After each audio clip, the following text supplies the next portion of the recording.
Maître Shyaka Jean Paul uyu nguyu akaba yoherejwe na FCM 23 mu nama cyangwa se muri konsile ya ONU UN iri kubera i Geneve mu Busuwisi, imbere ya Perezida Tshisekedi, imbere ya Perezida Evariste Ndayishimiye. AFC 23 itemeye hitaka leta ya Kongo ndetse na Kinshasa.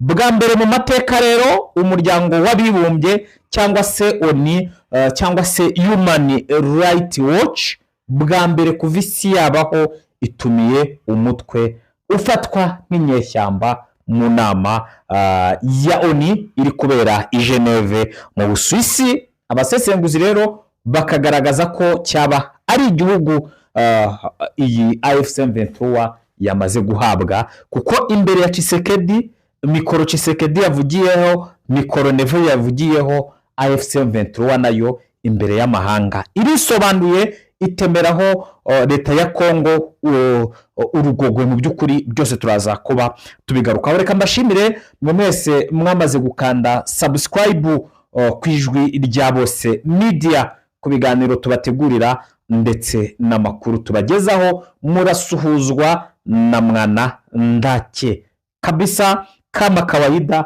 tugomba gukora akazi, imvura igwa izuba riva, tugomba gukora mu by'ukuri, dore ko ijwi ryacu rimaze kuba icyo bita kibaruma.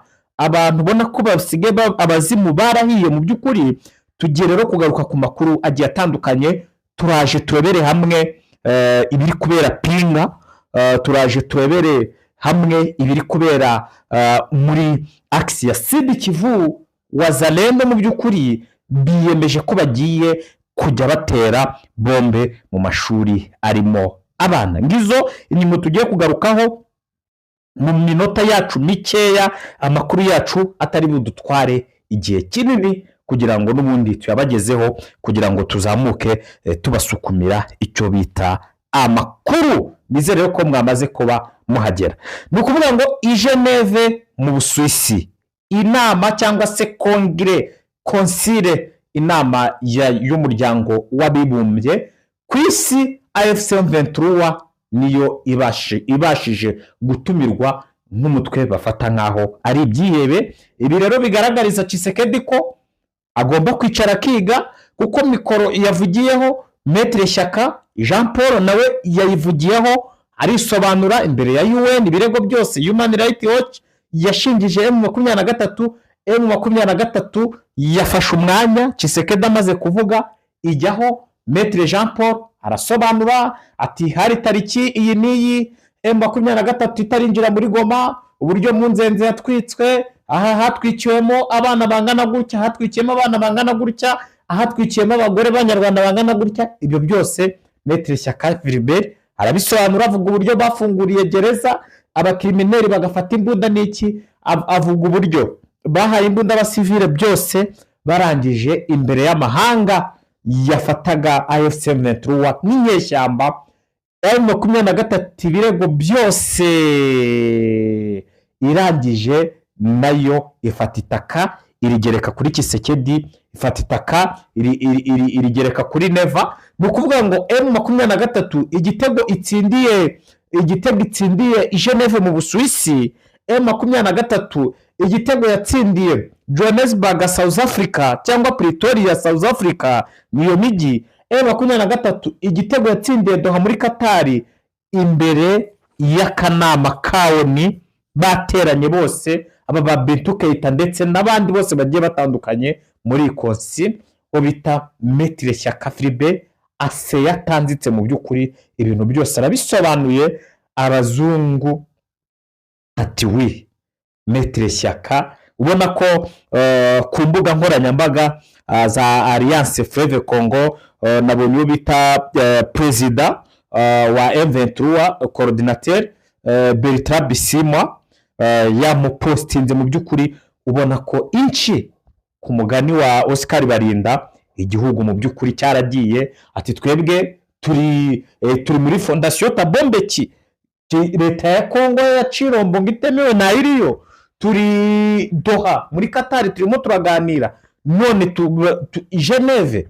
Urumva rero ko koze za M23 ziri kumvwa n'amahanga mu by'ukuri imbere y'imbaga, imbere y'abazungu. Maître Jean Paul akubise ahababaza, akubise FDNB ndetse na FRDC mu by'ukuri ahababaza uburyo ibyaha byose by'intambara mu by'ukuri bayiragaga byose abyikuyeho, arasobanura dore ko yari afite umuzingo w'impapuro mu by'ukuri asobanurira abazungu. Sud Kivu ibyo ubwo nge nkubita mbangura kuko ntabwo ndi babandi ngo nabasesenguzi, oya nge nkubita mbangura nkaza nkubwira amakuru. Sud Kivu umuzalendo ati tutanza niye kwanza nitanza bauwa nitanzia ku batoto wa masomo. Umva uko yavugaga. Mimi nasikia chef. Mimi nawaza umve chef. Mimi nawaza antite yenye mimi na miriki. Yenye vitaonesha kama tunakwazika. Nitaanza huwa banafunzi mu masomo na ba mwalimu. Icyerekana ko tubabaye, turatangira kwica abanyeshuri ndetse n'abarimu.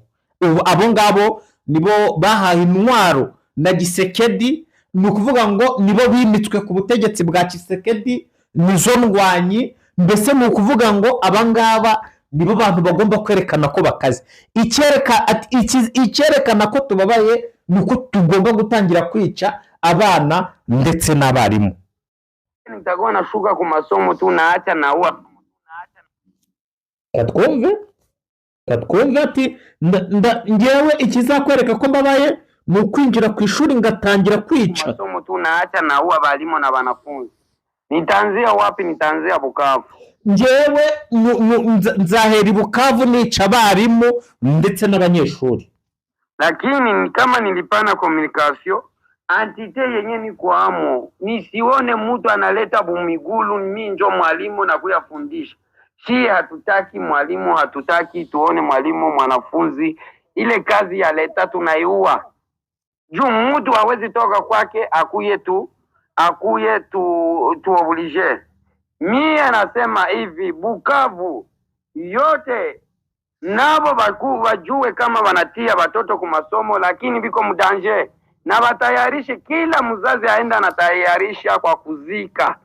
Ni ukuvuga ngo umubyeyi wohereje abana ku ishuri ategura imva ho gushyingura, kuko ngo ntago yumva icyo abo babyeyi bohereje abana ku ishuri ngo azajya yimanukira. Niba ufite abana batanu ku ishuri, ntabyo kurobanura ishuri ni ukurishyiramo bombe abantu bose bakaba umunyotwe.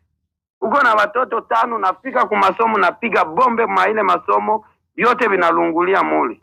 Ni ukuvuga ngo niba ufite abana 5 mu ishuri, we azaza ishuri ariteremo bombe ibirimo byose bihiremo. Ni ukuvuga ngo igihumeka cyose bamaze aba batipe bararengereye, barenze n'abandi bari abantu ku manywa, barenze n'abandi bakoze jenoside mu Rwanda. Musinilaumu, naisema nairudilia, kama M23 iko na nguvu ikuyi nitoshe, njo ingie yanze tumika kazi. Kama haina nguvu haitanitosha, na nitaendelea kuwakataza.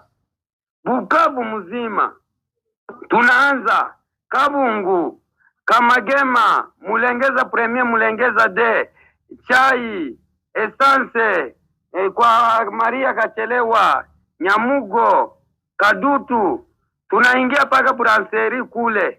Kwenye watakuwa wanaona naanguka, wanapata bala. Bale wanafunzi haviko. Nuko kuvuga ngo mwenye anaingia mwamutu aho bazajya watoto waende ku masomo. Bale babitwa ya kukufa, bale batu ya M23 bo bale banaenda banatumika. Ni ukuvuga ngo aho bazajya babona ngeze bajye bamenya ko nta bana bahari, hose ni uguhita ngirane, ni uguhita mbica. Kisha wanafunzi vile munisikie, musinilaumu, munisikie. Usikue sema ona jinsi vinakuwa. Walisema mvula kama itanyesha inakuwa mawingu. Ati ibyo ngibyo ndabivuze, kandi ntihazagira umubyeyi uza kunakambira. Bavuga ko iyi imvura igiye kugwa habanza kuzimira, byo nicyo bita ibicu.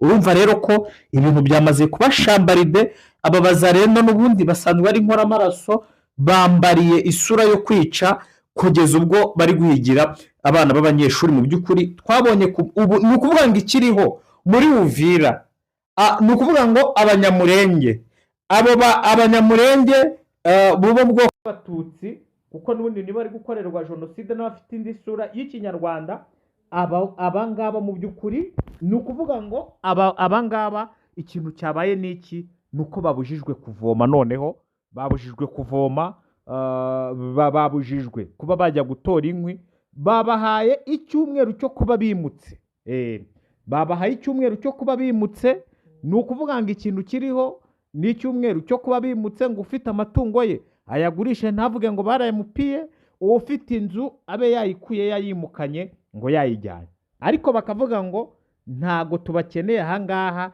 mutahe iwanyu mugire gute mujye mu Rwanda mu by'ukuri aho kugira ngo muvuge ngo dore ngo batukoze ibingibi badukoze ibingibi bati twebwe ntabyo dushaka aba batutsi ntibatahe bajya iwabo urumva ko rero ngo nyuma y'uko Gasita bamukoreye icyo bita propaganda Gasita akamenenkana Gasita ari generali Gasita yaratojwe igisirikare na leta Gasita mu by'ukuri yaragiye akorera ama operation menshi igihugu nka Kongo nyuma y'uko rero uyu Gasita bamwirukankije ngo operation isigaye n'ubundi niyo kwirukansa abangaba bahaye iminsi ngahe iminsi 7 kugira ngo babe bavuye mu mujyi wa Uvira. Pinga ntiyabaye tombe ariko Pinga iri under fire.